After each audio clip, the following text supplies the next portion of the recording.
ከአረብ ሊግ የኢትዮጵያ ፕሪሚየር ሊግ ይሻላል።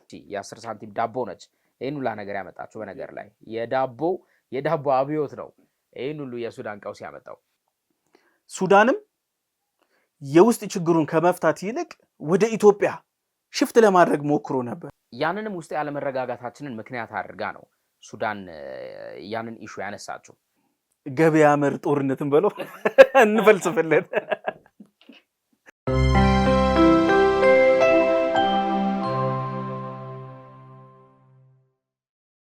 እንደምቆያችሁን ወደ ቤተሰቦቻችን ይህ ሐሳብ ሚዲያ ነው። ሐሳብ ዴላችን ተጀምሯል። ሐሳብ ዴላችን በየዕለቱ በአዳዲስ ጉዳዮች ከናንተ ጋር ቆይታ ያደርጋል፣ ሐሳብን ያንሸራሽራል። ዛሬም እንደተለመደው በአንድ የሐሳብ ጉዳይ ላይ ከናንተ ጋር ቆይታ እናደርጋለን። ቻናላችንን ሰብስክራይብ፣ ላይክ፣ ሼር በማድረግ አብራችሁ እንድትቆዩ በክብር ጋብዘናል። በረከትና ያልፋለን። በረከት እንዴት ነህ? አለን ተመሰገነ። እንኳን ደህና መጣ። እንኳን ደህና ቆይ። ዛሬ በርከት ያሉ ጉዳዮችን ይዘናል። በማማማቂያ የምናነሳቸው ሐሳቦች እንዳሉ ሆነው በዋናነት ዛሬ የሰሞኑ የዓለም አቀፍ መገናኛ ብዙሃን መነጋገሪያ የሆነችው ስጋትነቷ፣ መፈረካከሷ፣ መሰነጣጠቋ ከዕለት ዕለት አሳሳቢ ደረጃ ላይ የደረሰች የምትገኘው ሱዳን እናነሳለን። በተለይም ደግሞ የሱዳን ውስጣዊ ችግር ለኢትዮጵያ ይዞት የሚመጣው ምን ጉዳይ አለ የሚለው አነጋጋሪ ርዕሰ ጉዳይ ነውና እርሱን በሰፊው እንነጋገርበታለን። እንደው ከዛ ቀደም ብለን አንዳንድ ጉሮሮ መጥረጊያ የሚሆኑ ጉዳዮችን ብናነሳ መልካም ነው። ወደ ስቱዲዮ የገባን የሰማነው አንድ አሳዛኝ ክስተት አለ። የሮማው ካቶሊካዊት ቤተክርስቲያን አባት ወይንም ጳጳስ ሊቀ ጳጳስ ፖፕ ፍራንሲስ ከዚያንም በሞት መለየታቸው ተሰምቷል። ከ1936 እስከ 2025 ነው እዚህ ምድር ላይ የቆዩት ለ88 ዓመታት ማለት ነው። እንግዲህ ፖፕ ፍራንሲስ ዓለማችን ላይ በተለይ ከዚህ ከአለመረጋጋት፣ ከሰላም እጦት፣ ከጦርነት፣ ከግጭት ብዙ መልካም ካልሆኑ ጉዳዮች ጋር ተያይዞ እንደ አንድ የሃይማኖት አባት የሚያወጣቸው ተደጋጋሚ መግለጫዎች ምድር ሰላም እንዲሰፍን የሚያሳስቡ ነበሩ። እንደምታስታውሰው በርካታ የጦርነት ጉዳዮች ላይ፣ የተፈጥሮ ክስተቶች ላይ ተደጋጋሚ መግለጫ ሲያወጡ እንሰማለንና ፖፕ ፍራንሲስ ዛሬ ህይወታቸው አልፏል። በጣም ያሳዝናል። በደንብ ደግሞ የራሻ ዩክሬን ጦርነት ላይ ሲያደርጓቸው የነበሩ ምክር መስጠት አንዳንድ እንትኖች ላይ ነበሩና ምድር ታላቅ ሰው አታለች። በጣም ታላቅ ሰው አታለች። ከዚህ በፊት ሩመሮች ነበሩ ሆስፒታል ሕክምና ገብተው ሞተዋል የሚሉ ዘገባዎች ሲወጡ እንደነበረ እናስታውሳለን። ዛሬ ግን የተረጋገጠ የዓለም አቀፍ መገናኛ ብዙሃን የፊት ለፊት ገጽ ሆኖ አግኝተነዋል። የፖፕ ፍራንሲስ ጉዳይ ቀዳሚው ነው። ሌላኛው ጎረቤት ሀገር ሶማሊያ የአልሸባብ ጉዳይ በጣም አስደንጋጭ ክስተቶች እየሰማንበት ነው። በጣም እንትን ነው። ባለፈውም ከዚህ በፊትም ግምቶቻችን ላይ በዚህ በኢትዮጵያና የሶማሌላንድ ግንኙነት ላይ የሶማሊያ መንግስት ያሳየው ባህሪ ለዚህ ዳርጎታል ባይ ነኝ። አልሸባብ ኦልሞስት እየጠፋ የነበረ ድርጅት ነበረ። አሁን በፈጣን ሁኔታ ራሱን ወደ ማደራጀት ውስጥ ገብቷል። ወጣቶቹንም አሁን የመመልመያ መንገድ አድርጎ ተጠቀመበት። በኢትዮጵያና በሶማሊያ በኩል ያለውን ክፍተት ተጠቀመበት። በከፍተኛ ደረጃ እየተነሳሳ ነው ያለው መረጃ። ጥቃቶችንም አክቲቭሊ ማድረስ ጀምሯል። በባለፈውም ሳምንታት ካስታወስክ የሶማሊያን ጠቅላይ ሚኒስትር የቦምብ ጥቃት ማድረስ ጀምሯል። በከፍተኛ ሁኔታና ፍጥነት በጣም እያደገ የመጣ ነው። ለቀጠናውም ትልቅ ስጋት የሚባል ድርጅት ነው።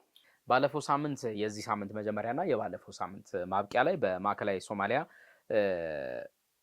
ከማዕከላዊ ከተማው ወደ 220 ኪሎ ሜትር ርቀት አካባቢ ላይ በሰሜን ምስራቅ ሞቃዲሾ ላይ ከባድ የተባለ ጥቃት ፈጽሞ ነበረ አልሸባብ። ይሄ ጥቃት በጣም ረጅም ጊዜ ምንድነው ይሄ ማድባት የሚሉት ነገር አለ። እነሱ አድብተው ወይም ደግሞ አድፍጦ መቆየት የሚሉት ነገር አለና ባለፈው ነካክተነዋል።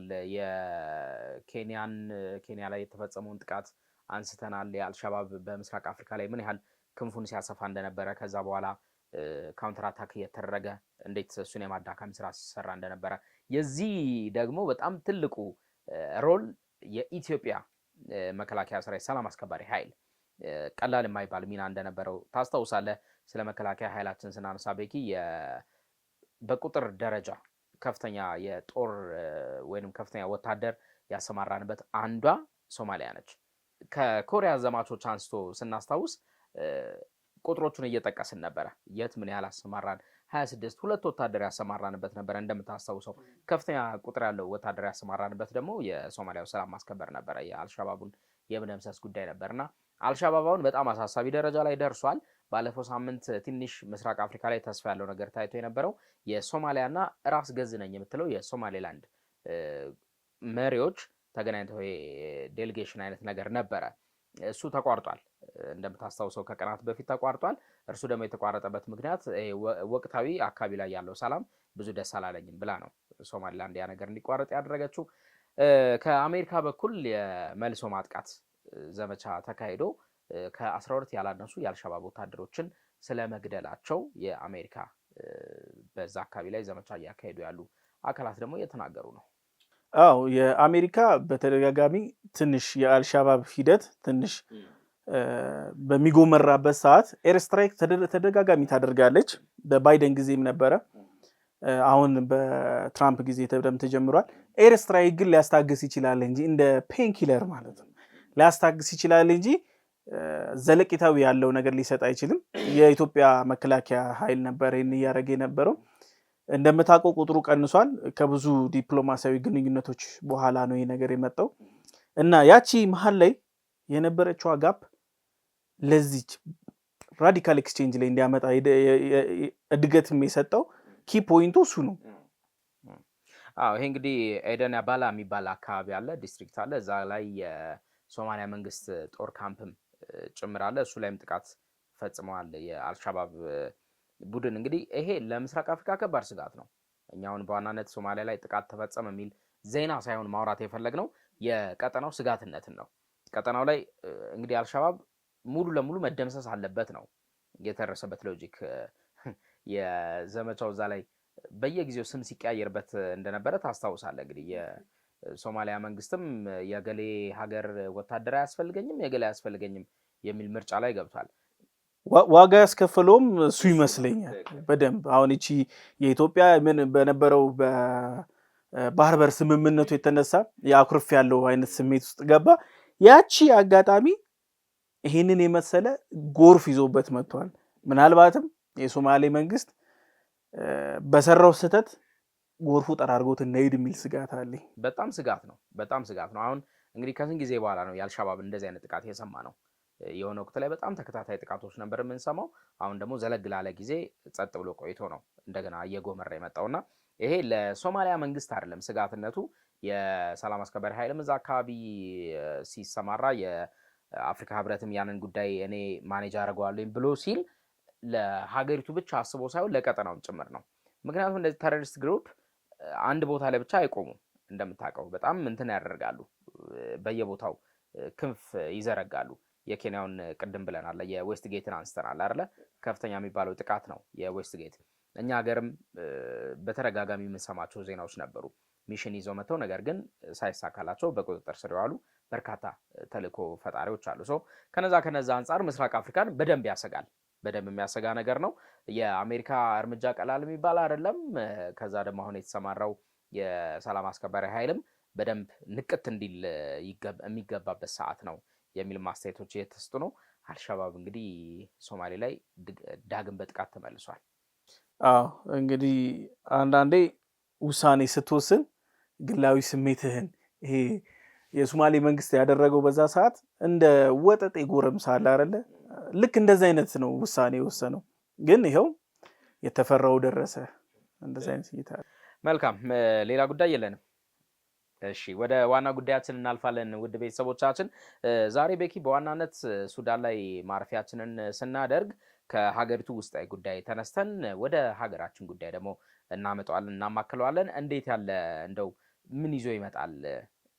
ምንስ ማለት ነው? ለምስራቅ አፍሪካም ጭምር ምን ማለት ነው? የሱዳን ውስጥ ያለ አለመረጋጋት ከኢትዮጵያ አንጻር የምናየው አንድ ጉዳይ አለ። ሁለቱን ጎልማሳና አዛውንት ሰዎች በሰፊው እንመለከትበታለን። ሱዳን ላይ ማጠንጠኛችን እናደርጋለን። ከአፍታ በኋላ ተመልሰን እንመጣለን።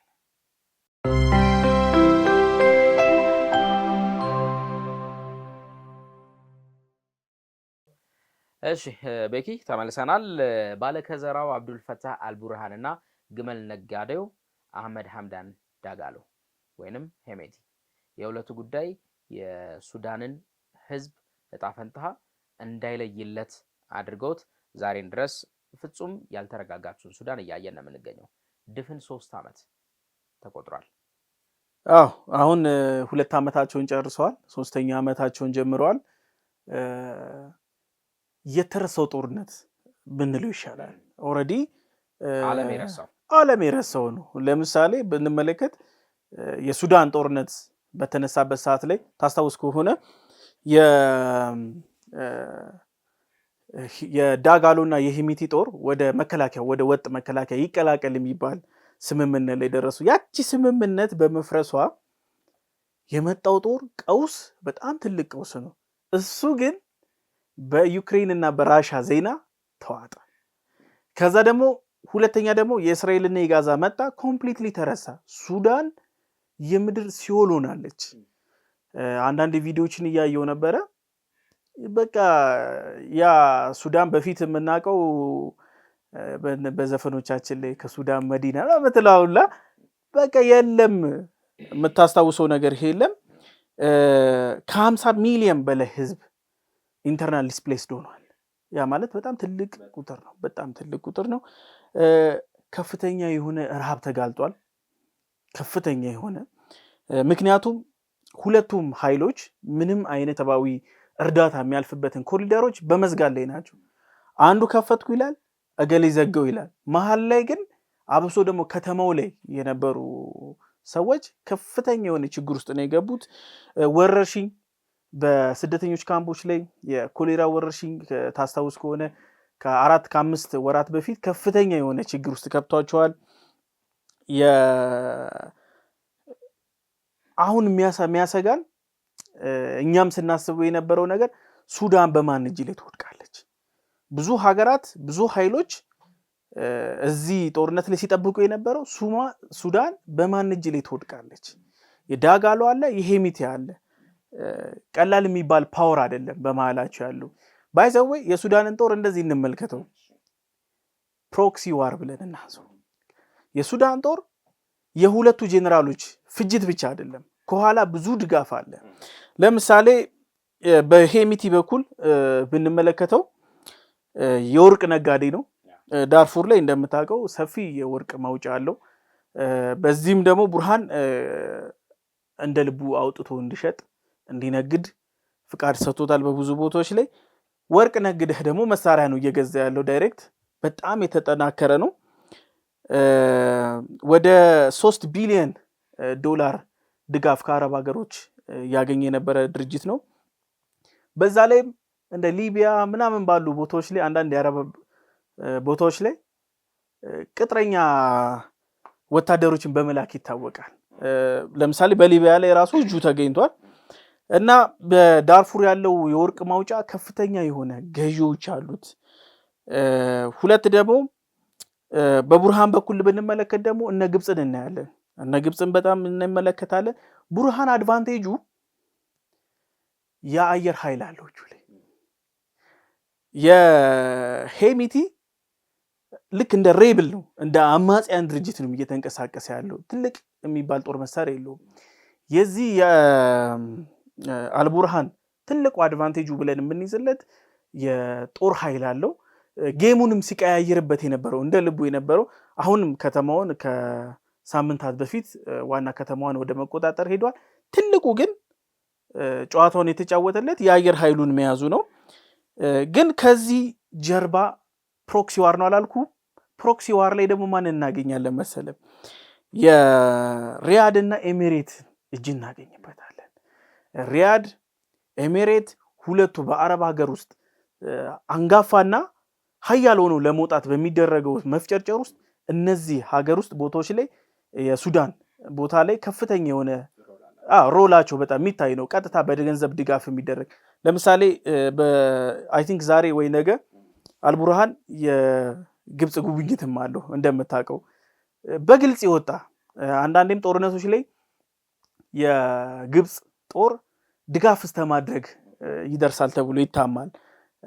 አንድም ቦታ ላይ የግብፅ እንትኖች ወታደሮች የተያዙበት ቦታ አለ እና የነዚህ የሁለት የአረብ ሀገራት እንደውም ካስታወስክ የአረብ ሀገራት መገበያ ገንዘብ ምናምን አንድ ላይ እናትማለን እንሰራለን የሚል ሱዳንም አንድ ላይ ስለነበረች ብዙ እይታ ነበረ።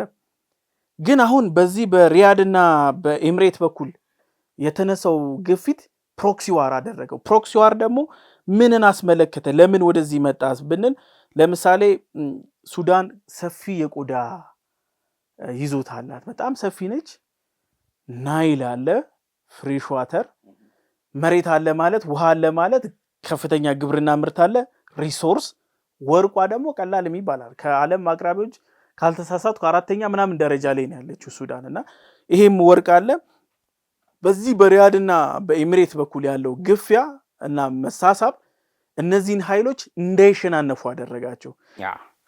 እንግዲህ ዋናው ጉዳይ ምንድነው? ባለፈው ሳምንት ቅድም ጠቀስ አድርገዋል። ባለፈው ሳምንት ከባድ የተባለው ውጊያ ተካሄደና ከ2013 ጀምሮ በእጁ የነበረው ሄሜቲ በእጁ አድርጎት የነበረው የካርቱምን የማስተዳደርና እዛ አካባቢ የፕሬዚዳንት ጽህፈት ቤት አለ። በዋናነት የእርሳቸው መቀመጫ የነበረ ቦታ ነበረ። እርሱ በአልቡርሃን እጅ እንዲወድቅ ሆኗል። ከዛ በኋላ ምንድነው የሆነው? ይቺ ቃል በጣም ደስ ትለኛለች። የጓድ መንግስቱ ኃይለማርያም ከሀገር ሲወጡ በወቅቱ የነበሩት ዳሪዮስ ሙዲ የተጠቀሟት የዜና ሊድ ነች፣ ታይትል ነች። ጓድ መንግስቱ ኃይለማርያም ፈረጠጡ ነበር የሚለው እና እርሳቸው ያው ጉዳዩ ወደ ሌላ ሄዳል። በእርግጥ ቃሏን ነው የምንጠቀማት እኛ። አሁን ምንድነው የሆነው? አልቡርሃን ልክ ወደ ፕሬዚዳንታዊ ጽህፈት ቤቱ ሲገቡ ሄሜቲ ፈረጠጡ። ሙሉ ለሙሉ ከካርቱም ጦራቸውን ይዘው ነው የወጡት። በወቅቱ ይሄ ከ2 ሳምንት በፊት የነበረው እዛ አካባቢ ላይ የነበረው ውጊያ ከባድ የሚባል ውጊያ ነበረ። እንግዲህ በዚህ መሃል ማንገባ አሁን ያልካቸው ሁለቱ አካላት በተለይ ደግሞ የሪያድ መንግስት በጣም ትኩረቱን እዚህ ጉዳይ ላይ አድርጎ ነበረ፣ እጅጉን ሲከታተለው ነበረ። ሄሜቲ በወቅቱ ልክ ከካርቱም ተባረው ወደ ከተማ ጥግ ነው የሄዱት፣ ወደ ሱዳን ጠረፍ ጥግ ነው የሄዱት። እዛ አካባቢ ላይ ሆኖ ከ3 ቀናት በኋላ ነበረ አስተያየት የሰጡት ከዚህ ጉዳይ ጋር ተያይዞ። ያኔ ምንድነው ያሉት? ግድ የለም እንመለሳለን ወደ ካርቱም የሚል ሀሳብ ነበር ያመጡት። ዘን ምን ሆነ አሁን ብለን ስናይ የዜና አውታሮቻው ምን እያሉ ነው የሚገኙት? ሄሜቲ የሀሳብ ለውጥ አምጥቷል። ምን የሚል የሀሳብ ለውጥ? የትይዩ መንግስት የመመስረት የሚል የሀሳብ ለውጥ፣ ይሄ ፓራሌል ገቨርንመንት የሚባል አስተዳደራዊ ስርዓት እንመሰርታለን የሚል ነው። አሁን እዚህ ላይ ግብፅንና ሪያድን የተባበሩት አረብ ኤሚሬትስን ምንድነው ሀሳባቸው የሚለውን ማንሳቱ ተገቢው ጉዳይ ነው። ቀደም ሲል በደንብ አድርገህ ጠቃቅሰዋል አንተ። ሪያድ ምንድነው እያለች ያለችው? እንዲህ አይነት የትይዩ መንግስት መመስረት የሚባለው ነገር ለሱዳን አዋጭ አይደለም፣ አሁን ላይ አያስፈልጋትም ጭራሽ። ይልቁንም ስርዓት ያለው ወጥ መንግስት ነው መመስረት ያለበት የሚል ሀሳብ ነው እያነሱ ያሉት። ሳዑዲ ደግሞ በቅርቡ ከግብፅ ጋር ከባድ የተባለ ሽክር ያለ ክስተት ውስጥ ናቸው የሚገኙት። በጣም ያልተጠበቀ ነው ይሄ በነገር ላይ። ከዚህ ጋር በተያያዘ ደግሞ ግብፅ አሁን ምን እያደረገች ነው? የሱዳን አሁን ላይ ያለውን ወቅታዊ የሆነውን መሪ ወደ እርሷ የመሳብ ሂደት እያደረገች ነው። በዚህ ውስጥ ማንን ይዛለች? አልቡርሃንን ይዛለች። እንግዲህ አሁን በመደበኛነት ሱዳን ውስጥ የምታወቀው መሪ እኔ ነኝ እያሉ ነው። አልቡርሃን ለአልቡርሃን ኦፊሻላዊ ግብዣ አቅርበዋል። ወደ ካይሮ እንዲመጡ ኦፊሻላዊ ግብዣ አቅርበዋል። እንግዲህ አሁን ባለፈው ሳምንት የለንደኑን ጉባኤ ታስታውሳለህ? ይሄ የለንደን ጉባኤ አንዳች ውጤት ይጠበቅበት ነበረ። እነ ኤዩ ተሳትፏል። በደንብ እናነሷለን ይሄን ነገር። እነ ኤዩ የአውሮፓ ህብረትም እነ ጀርመንም እነ ፈረንሳይም የተሳተፉበት ጉባኤ ነበረ። ይሄ ጉባኤ ውጤት እንዳያመጣ ያደረገው ይላሉ ተንታኞች ሲናገሩ፣ ይሄ ጉባኤ ውጤት እንዳያመጣ ያደረገው የውጪ ኃይሎች ወይም ደግሞ እነዚህ አሁን የጠቀስናቸው ሀገራት አሉ አይደለ? እነርሱ ሁለቱን አካላት ለይተው አለማስቀመጣቸው ነው። ማንን በትክክል ይሄ እኔ አንተን ሰፖርት የሚያደርግህ ካለ እኔን ደግሞ ለብቻዬ ሰፖርት የሚያደርገኝ ካለ እኔ እናንተ ያው የዝሆኖቹ ጸብ የሚባለው አለ አይደለ? እዛ ውስጥ መግባታችን አይቀሬ ጉዳይ ነው። ሶ እንደዛ እንዲሆን አሁን ሀገሪቱን መጀመሪያ ማረጋጋት፣ ይሄ እየደረሰ ያለውን እልቂት ማስቆም፣ ከዛ ሀገራትም የሚቆሙለትን ወገን መለየት፣ ህጋዊ የሚባለውን አካል መለየት የሚለውን ሀሳብ በተደጋጋሚ እያነሱት ይገኛሉ። እንግዲህ የፈጥኖ ደራሽ ኃይሉና የዚህ የብሔራዊ ጦሩ ከባድ ተጋድሎ ነው እያደረጉ የሚገኙት። ዋናው ጉዳይ ምንድነው? ሄሜቲም ራሱን የሱዳን የህዝብ ቅቡልነት ያለው እንዲሁም የሱዳን የለውጥ ኃይል አድርጎ ነው ራሱን እየተቀበለ ያለው። አልቡርሃንም በተመሳሳይ እኔ ለሱዳናውያን እጅግ አስፈላጊና ለውጥ አምጪ ሰው ነኝ ብለው ነው እየቀረቡ ያሉት። ሁለቱ ደግሞ ህዝቡን የከባድ እልቂት ውስጥ እየከተተው ነው። ህዝቡ ደግሞ ምንድነው የሚፈልገው ብለህ ስትል የአልበሽር መውረድ ራሱ ዋነኛ ምክንያት የሆነው የህዝቡ ኢንተረስት ምንድነው? የዋጋ ጉዳዩ ነው። እንደምታስታውሰው ያቺ የ10 ሳንቲም ዳቦ ነች ይህን ሁላ ነገር ያመጣችው። በነገር ላይ የዳቦ አብዮት ነው ይህን ሁሉ የሱዳን ቀውስ ያመጣው። ልክ አልበሽር ወረዱ፣ የሱዳናውያን ጥያቄያቸውን ምን አደረጉ? የሲቪል አስተዳደር ይመስረት የሚል ጥያቄ አደረጉ። በጣም የሚያሳዝነው ነገር ቅድም መነሻችን ላይ እንዳልነው ቤኪ የተረሳው ጦርነት አይደለ? ከተረሳው ጦርነት ባለፈ ደግሞ የተረሳው የህዝብ ጥያቄ ነው። በዓለም አይደለም የተረሳው የህዝብ ጥያቄው፣ በራሳቸው በነ ሄሜቲና በነ አልቡርሃን የተረሳው የህዝብ ጥያቄ ነው። እስቲ ሊጠይቃሉ። በተለይ ደግሞ የሱዳን የሙያ ማህበራት አቀንቃኞች የህክምና፣ የህግ፣ የመምህራን ማህበራት ከዚህ በተለይ ከአልበሽር መውረድ በኋላ ከተማው ላይ ተደጋጋሚ ሰልፍ ሲያደርጉ ነበረ። እንፈልጋ በቃ ሲቪል አስተዳደር ይቋቋም እያሉ ነው ጥያቄ እያቀረቡ ያሉት። በጣም በሚያሳዝን ሁኔታ ሄሜቲም ወደ ሲቪል አስተዳደር እንገባለን ብሎ ቃል ገብቶላቸው ነበረ። አልቡርሃንም ወደ ሲቪል አስተዳደር እንገባለን ብለው ቃል ገብተው ነበረ። ነገር ግን ይቺ ወንበሯ ተመቸቻቸው። እስካሁን በዛ ሁኔታ ውስጥ ቀጠሉ። አፍሪካ ውስጥ ብዙ መሪዎች እስቲ ደርሱ ብዙ ቃል ይገባል። ከደረሱ በኋላ ግን ከተደላደልክ በኋላ ሁለቱንም መደገፊያን ስትይዝ ነው ሀሳብህ የሚቀየረው። የለንደን ጉባኤ ያልከው ላይ ልመለስ።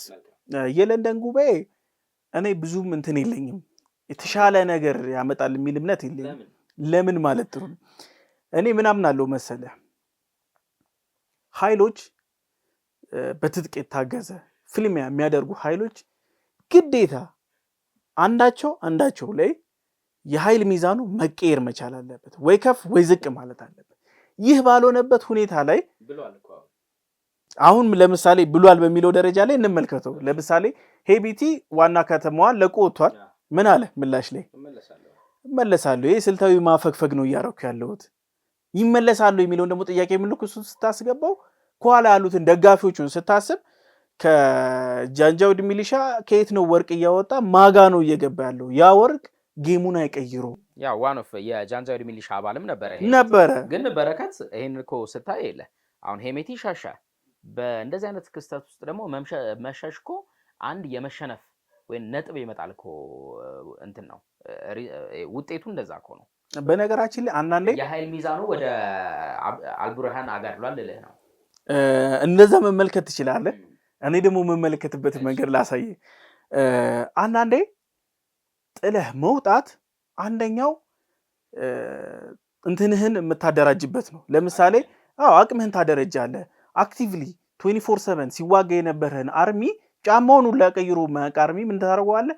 በስልታዊ ማፈግፈግ ይዘው ተወጣና ታደራጃለህ። ስልት ትነድፋለህ፣ ስትራቴጂ ታወጣለህ፣ ትጥቅና ስንቅ ታዘጋጃለህ። እስከዛ ግን አቅም ኃይል ማን ጋር ነው ያለው? እስከዛ እሱ ልክ ይሄን ሁሉ ያልከውን እስኪያደርግ ድረስ በቂ ኃይል ማን ጋር ነው ያለው? አሁን የኃይል ሚዛን እንደሚታየው ከሆነ እንደ ነባራዊ ሁኔታ አይደለም የሚወስነው። ነባራዊ ሁኔታ ከሚገልጸው ከሆነ ቡርሃን ጋር ነው። አልቡርሃን ይሄ ድላለው ጉባኤ ምክንያታዊ ነው ማለት። አልቡርሃን ደግሞ ዲስ ማች ስማርት ሊሆን አልቻለም። ለምን የሚለውን ነገር እናንሳው። ለምሳሌ አልቡርሃን የተጠመደው አሁን ዋና ከተማዋን ይዟል። ከ1500 በላይ ሰዎች ሞተዋል። ከፍተኛ እልቂትና ረሃብ ውስጥ ነው ያለው። ያስቀደመው የትኛውን ጉብኝት ይሲ እዚህ ጋር ስትመለከተው ኢትዮጵያ ለምሳሌ በተደጋጋሚ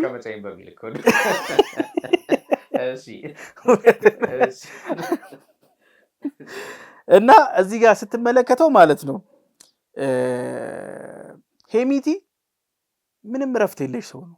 በጣም ደግሞ ከማጋ ነው ትስስሩ ስትል ኢሚሬት ጋር ያለው ንክኪ ስትመለከተው በጣም አንበሳ ነው። ለምሳሌ ዳጋሎን እኮ የአየር መከላከያውን ሙሉ ትጥቅ ከነተተኳሽ ይዞ ነው እኮ የተሸነፈው በተደጋጋሚ ለዛው። ሄሚቲ እድል አለው። አሁንም ስልታዊ ማፈግፈግን ያደረገው አድርጎ የመመለስ እድል አለው።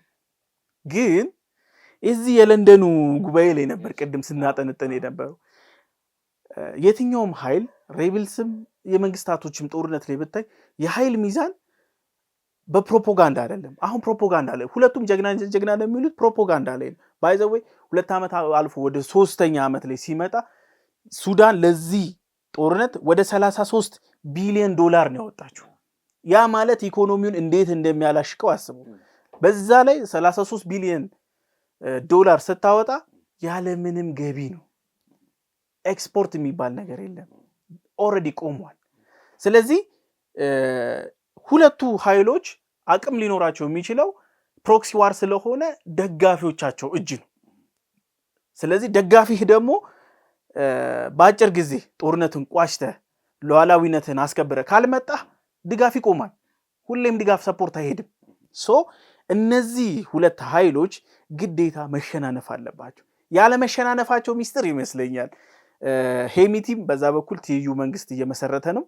በዚህኛው በኩል ደግሞ ያለው የአልቡርሃን ደግሞ መንግስት እኔ መንግስት ነኝ የተመረጠ መንግስት አይደለም። ማንኛውም በኃይል ስልጣኑን ስለያዘ በጊዜው ላይ ከአልበሽር እንደውም በደንብ በነገራችን ላይ ህዝቡ ልብ ውስጥ ማን አለ የሚለውን እንደውም በደንብ ኦብዘርቭ ስታደርግ ዳጋሎን ታገኘዋለህ። ዳጋሎ ህፃን እያለ ከቤተሰቦቹ ጋር ግመል ይዞ የግመል የግመል ንግድ ሲሰራ ነው ሁሉ ቤተሰቦቹ ተገለውበት ተዘርፈው ስንት ስቃይ አይቶ የመጣ ነው። ስለዚህ የህዝቡን ትግል ይረዳዋል። አልበሽር የህዝብ ተቃውሞ እቺ ዳቦ ላይ የተጨመረችው ሳንቲም ስትመጣ የህዝብ ተቃውሞ ህዝባዊ እምቢተኝነቱ ሲቀጣጠል የእሳቸው ደጋፊ እንዳልነበር እጥፍ ብሎ የህዝብን ድምፅ ልትሰማ ይገባል ምናምን እያለ በሄደበት ያቺ ታይም የህዝቡን ቀልብ መሳብ ችሏል። በተቃራኒው ብንመጣ አልቡርሃን አይታወቅም ነበር። በጣም ታዋቂ የነበረው ሄሚቲ ይታወቃል አልበሽር ጋር። እንደውም ጃንጃዊድ ሚሊሻ በዛ በኩል የዳልፉር ግጭቶችን ያን ነገር እንዲያስታግስለት ቦታውላ ሰጥቶት ነበረ። እንደውም ሳውት ሱዳን እና ሱዳን ተብሎ የመሰንጠቁ ነገር ሲመጣ ነው እንደውም ወደ ማዕከላዊ መንግስቱ በደንብ የመቅረብ ነገር ይታየው። እነዚህ ኃይሎች ላይ ግዴታ ካልተሸናነፉ የመጨረሻው እንዴት ነው ልጅ እያለ ስትጫወት ልክ ሲሸነፍ አንዱ ማፋፈር የሚባል አለ አይደለ? አሁን የማፋፈር ሂደት ይመስለኛል። እኔም መንግስት መስርቻለሁ ዓለም አቀፍ ተቋማትና ጎረቤት ሀገሮች ምን ይላሉ ስትል እኛ ይላሉ። ለምሳሌ የለንደን ጉባኤ ላይ ያሉት ሀገራቶችም ተቋሞችም ምን ይላሉ? እኛ የሱዳን አንድነትን እንደግፋለን። በተግባርስ የለም። እንግዲህ በጀነራል ሐምዳን ዳጋሎ ሄሜቲ የሚመራው አርኤስኤፍ ወይንም የዚህ የፈጥኖ ደራሽ ኃይሉ የፓራሌል መንግስት የዚህ ትይዩ መንግስቱን በመመስረት ረገድ ኢዩ፣ አውሮፓ ህብረት፣ ፈረንሳይ፣ ጀርመን፣ እንግሊዝ የውጭ ጉዳይ ሚኒስትሮች ተገኝተው በጣም ተመካክረውበት ነበረ። የአልጀዚራ ዘገባ ላይም እንዳየነው ከሆነ በዚህ ምክክር ውስጥ ሁለት ጎራ ተፈጥሯል። የቱ ነው መቅደም ያለበት? የአርኤስኤፍ ሀሳብን ነው መቀበል ያለብን? የትይዩ መንግስት መመስረት የሚለውን ነው መቀበል ያለብን? ወይንስ የሲቪል መንግስት የሚለውን የሱዳናዊያን ጥያቄ መመለስ ነው ያለብን የሚለው ሀሳብ በጣም ሲያሟግታቸው ነበረ። ይሄ በሆነበት መልኩ ነው እንግዲህ አልቡርሃን ወደ ግብጽ ፊታቸውን ማዞር የጀመሩት። በጣም የሚገርምን አንድ ነገር ልንገርህ። ቅድም ያልከው እንደውም እሱ ትኩረት ማድረግ ያለበት ህዝቡ ላይ እዚህ ላይ ሆኖ ሳለ ግን ወደ ግብጽ በጣም ፎከስ እያደረገ ነው ብለህ እዚህ ላይ ይግረምህና ግብጽ ላይ ፎከስ ከማድረግ አርፎ የሱዳንና ግብጽ የንግድ ግንኙነት ኮንፈረንስ እና ባዛር ሊያዘጋጁ እየተነጋገሩ ነው። ነይ ማለት ምን ማለት እንደሆነ እንግዲህ አስበው። ሱዳን እንዲህ በሆነችበት ሁኔታ ከግብጽ ጋር ኮንፈረንስ ለማዘጋጀት ገበያ መር ጦርነትን በለው እንፈልስፍለት።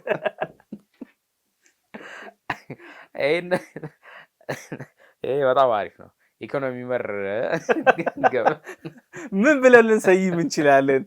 አስበው ከ150,000 በላይ ህዝብ ሞቶብህ ኮሌራ እንደ ቅጠል እያረገፈብህ አንተ ወደ ቢዝነስ መግባት ማለት ከባድ ነው። ይሄ እንግዲህ ኤፕሪል 15 ላይ በተደረገው ጉባኤ እንዲህ እየተነጋገሩ ነው እነሱ። ኤፕሪል 15 ላይ በተደረገው ጉባኤ እንግዲህ የአፍሪካ ህብረት መግለጫ አውጥቷል። ይህን መግለጫ ባወጣበት ሰዓት ላይ የሱዳን ጉዳይ ተደጋጋሚ እንደሚለው ነው የአፍሪካ ህብረት በጣም ያሳስበኛል ብሎ ይናገራል። በጣም ያሳስበኛል የሚል ነገር ከመናገር ባለፈ ግን መሬት ላይ የወረደ ሁለቱን አካላት ሊያስታግስ የሚችል ዓለም አቀፍ ህግጋት ያሉበት ውሳኔዎችን ሲወስን አይተነው አናቅም።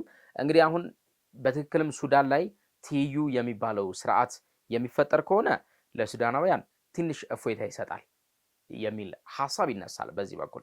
በዛ በኩል ደግሞ ሄሜቲን በእንደዚህ አይነት መልኩ ራሱ ማመን ትንሽ ይከብዳል።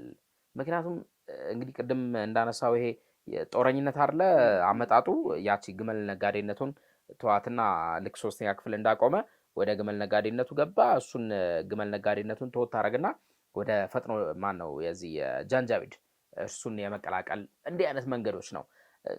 በነገር ላይ እንትናም ሲመርጡት አልበሽርም ሲመርጡት ይሄንን የወታደርነት ኢነርጂውን የተዋጊነት ኢነርጂውን አይተው ነው ወደ እርሳቸው እንዲቀላቀሉ ያደረጉት። እና ህዝቡ ላይ አሁንም ስጋት አለ። በቂ የሚቆም አይደለም። በቃ በዚህ በጦርነት መንገድ ውስጥ የሚሄድ ነው እንጂ ትይዩ ስርዓት ይፈጠር ብሎ ወደ አስተዳደራዊ መንገድ ስርዓት ወዳለው መንገድ የሚገባ መሪ አይደለም የሚል ነገር እያነሱ ነው። እንግዲህ አሁን ይሄንን ካለን እኛ የሱዳን ጉዳይ ለምስራቅ አፍሪካ ብሎም ለኢትዮጵያ እንዲህ ውጥንቅጡ ምን ይዞ ይመጣል፣ ከኛ አንጻርስ እንዴት ይታያል የሚለውን ማንሳት ይገባናል። ወደ ያሁኑ ጥያቄ ይመለሳለሁ። ቅድም ያነሳው አንዱ ፓርት በጣም ኢንተረስቲንግ ሆነብኝና የአፍሪካ ህብረት ተደጋጋሚ እንደዚህ አይነት ንግግሮችን ያደርጋል። በጣም የሚያበሳጨኝ የአረብ ሊግ የት ነው? ሱዳን የአረብ ሊግ አባል ሀገር ነች። 14ኛ ምናምን ደረጃ ላይ ነው የተቀመጠችው። የለም እረስቷታል። የአረብ ሊግ እንደውም በተቃራኒው እየሰራ ያለው ለግብጽ ጉዳይ ነው። የግብጽ ለምሳሌ የኢትዮጵያ አንድ የአስገዳጅ ስምምነት አስፈርሚልኝ ፓርላማው ተሰብስቦ ያወራል፣ መግለጫ ይሰጣል፣ ኡኡ ይላል።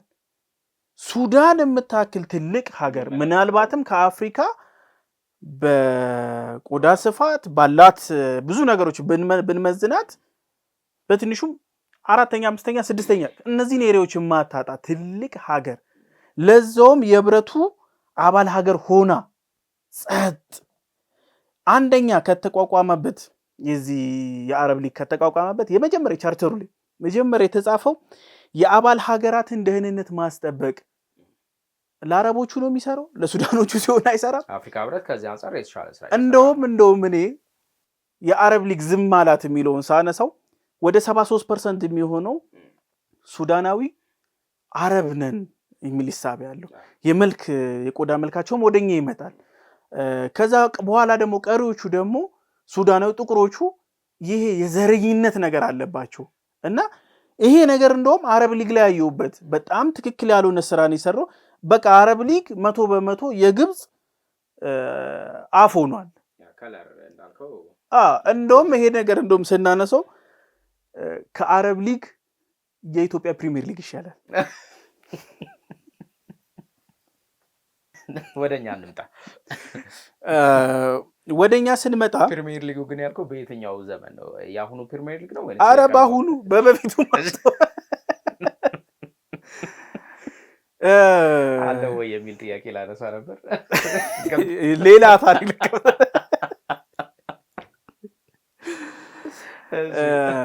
እውነትህን ነው። እኛ ጋር ምንድን ነው ኢምፓክቱ የሚለውን ነገር እናንሳ። ታስታውስ ከሆነ ሱዳን የውስጥ ፖለቲኳ ሲጋጋል በሁለቱ በአልቡርሃንና በዳጋሎ በኩል ያለው ግፊት ሲነሳ የውስጥ ደግሞ የሲቪል መንግስት ይቋቋም የሚለው ጥያቄ እየተነሳ ሲመጣ ነዳጅ በጣም እየተወደደ ሲመጣ መጋጋሉ ሲመጣ እንደውም አልቡርሃን የሄዱበት አካሄድ አለ። በጣም ያበሳጨኛ አካሄድ አለ። ወደ አልፋሽጋ የመምጣት ሂደት ነበር። ገባ የውስጥ ችግር ልክ አሁን ግብጽ የምታደርገው የውስጥ ችግሯን ፎከስ ሽፍት ለማድረግ አባይን ታነሳለች። ልክ እንደዛ ሱዳንም የውስጥ ችግሩን ከመፍታት ይልቅ ወደ ኢትዮጵያ ሽፍት ለማድረግ ሞክሮ ነበር። ሪሊ ግን ቆይ ቤኪ እሱ ነገር የሱዳን ሐሳብ ነው እንደዛ ብለህ ታምናለህ? በነገራችን ላይ ቅድም መጀመሪያ ላይ ያልኳት ነገር አለች፣ ፕሮክሲ ዋር። ፕሮክሲ ዋር ሲሆን አንተ ልታስብበት የምትችልበት መንገድ ትንሽ ነው። ምክንያቱም አንተ ፕሮክሲ ዋር ከሆነ ገንዘብ ሰጪ አለህ፣ አጀንዳ ሰጪ አለህ ማለት ነው። ፑፒት ገቨርንመንት እንደማለት ነው። ሶ የአልፋሽጋ ጉዳይን የኢትዮጵያ መንግስት እንደውም ከተቃዋሚዎቹ ብዙ ነገር ሲባልበት እንዳልነበረ በዲፕሎማሲ መሄዱ ጠቀመው እንጂ የዚህ የሁለቱ ኃይሎች እዚህ ጋር የህዝቡን ፎከስ ለማዞር ሲሉ ትልቅ እልቂት እየጠመቁ ነበር። አዎ የዚህ ጉዳይ ዋነኛ ባለቤት ግብጽ ነች። በእጅጉ እንትኑን የምትወስደው ነጥቡን የምትወስደው ግብጽ ነች። በነገር ላይ ኢትዮጵያ እኛ መዝግበናል፣ አንረሳም። እኛ አንረሳም ማለት የአልፋሽጋ ጉዳይ እኛ በውስጥ ጉዳያችን በጣም መጥፎ ጊዜ ላይ የነበርንበት ወቅት ነበረ። የአልፋሽጋ ጉዳይ የተነሳበት ወቅት ያንንም ውስጥ ያለመረጋጋታችንን ምክንያት አድርጋ ነው ሱዳን ያንን ኢሹ ያነሳችው። የሚያሳዝንህ ሱዳን በራሷ አቋም ቢሆን እኔ ካለን ዲፕሎማሲያም ይሄ ጎረቤታዊ ምንም ወዳጅነት እንጀራና ትሪ እንደሚቀባበልም ወዳጅነት ስታስበው ጉርብትና ስታስበው ሱዳን በራሷ ያንን ውሳኔ ወስና ያንን እርምጃ አትሄድም ነበር። ከጀርባዋ ግን እንዳልከው በፕሮክሲ ዋር አይዲዮሎጂ ውስጥ አጋዧ ስለነበረች ግብጽ ስለነበረች እርሷ ነች ስትዘውራት የነበረው። አይተናል። በጣም ብዙ የጉልበት የአንድ የሰፈር ጎረምሳ የሚያደርጋቸው አይነት ተግባራት እዛ አካባቢ ላይ ስታደርግ በጣም በብዙ ተመልክተናል። መዝግበን ነው ግን ያስቀመጥነው። እውነት ነው። በነገራችን ላይ አጉራሽ ነካሽ የሚል አካሄድ አለ። ታስታውስ ከሆነ ኢትዮጵያ ውስጥ ለውጡ ከመጣ በኋላ አብይ አህመድ ካደረጉት ሂደቶች ውስጥ አንደኛው እንደውም ትዝ ይልህ ከሆነ በአልጀዚራ ምናምን ላይ አይተህ ከሆነ የአብይ እና የኢትዮጵያን ባንዲራ አድርገው ሁላ ሰላማዊ ሰልፋ ወጥተው እስከ ማመስገን ደርሰው ነበር። እኛ ለነሱ የውስጥ ዲፕሎማሲ ስራ እንዴት ነበር የተለፈው? እነሱ ግን እኛ ልክ ችግር ውስጥ ገባን ብሎ ስላሰቡ ብቻ ይሄን ነገር አደረጉት። እና አንዳንዴ እንዳልከው ነው ኢትዮጵያዊ መልኩን ነብር አይረሳም ሽንጉርጉርነቱን የሚባለውን አካሄድ እንያዛትና ያው ሰፊ አጀንዳ ስለሆነ ሌላ ጊዜ በሰፊው እንመለስበታለን። ግን ጦሱ ምንድነው? ለኢትዮጵያ ጥቅሙስ ምንድነው? በእርግጥ የጦርነት ጥቅም የለውም። ግን የዚህ ሂደት ስንመለከት ሱዳን በጣም ብዙ ነው። የመጀመሪያው ነገር የኛ መኖር ለሱዳን ብዙ ነገር ይጠቅማታል። አዎ ጎረቤት የአንዱ መኖር ላይ አንዱ መደገፍ ነው ያለው። ዞር ብትል ያ አካል ሊወድቅ የሚችልበት ቴንደንሲ በጣም ብዙ ነው። ሶ ይሄ በሄሚቲና በዳጋሎን የመጣው ሂደት ከፍተኛ ኢንተርናል ዲስፕሌስመንት መጥቷል። ይሄ ችግር ደግሞ 2 ዓመት አልፏል፣ 3ኛ ዓመታቸውን ጀምረውታል። በአጭር ጊዜ ካልፈቱት ያ ሁሉ የሱዳን ስደተኛ የት ነው የሚያርፈው? ታስታውስ ከሆነ የሱዳን የሄሚቲና የዳጋሎን ስምምነት አድርገው ወደ መከላከያው የሄሚቲ ጦር ወደ መከላከያው ይግባ ሲባል እምቢ የሚለው ያቺ ጠብጻብ ስትነሳ ምን ያክል ሱዳናውያን ናቸው ወደ ኢትዮጵያ የመጡት? አብዛኛው የውጭ ሀገር ዜጋ እኮ ኢትዮጵያን ረግጦ ነበር ከኢትዮጵያ ወደ የሀገሮቻቸው ሲሄዱ የነበሩት። አሁን የምትመለከተው ይሄን ጦርነት መሸናነፍ ካልቻሉ ግብጽ ሴራዋ ካልበቃት ካልደከማት ይሄ ሁሉ ህዝብ ኢትዮጵያና አጎራባች ሀገሯ ላይ ነው ፈሰስ የሚሆነው። ያ ደግሞ እንደ ኢትዮጵያም ስትመለከት ከአቅም በላይ የሆነ ስደተኛ መቀበል ሌላ ራሱን የቻለ ቀውስ ነው የሚያመጣው። አንድ ሁለት ደግሞ ሱዳን አንድም የናይል ሀገር ተፋሰስ ነች። ይሄ አላይን ፎርሱ ላይ አለችበት። ሶ ግብጽ ይሄ ሁሉ ሰፖርት ስታደርግ የነበረው ለወንዙ ነው እንጂ የሱዳን ህዝብ ኖረም ሞተም ግድም አይሰጣትም። ወገኔ ለራስ ስትል ንቀጨው፣ ለራስ ስትል ጣፍጥ ነው ጨዋታው። ሶ አሁንም ከዚህ ችግር ውስጥ አልቡርሃን እየተማሩ አይመስልንም። ሁለተኛ የመጀመሪያ ከፍተኛ የሆነ ኢንተርናል ዲስፕሌስመንቱ ወደ ውጪ የመውጣት እድል አለው።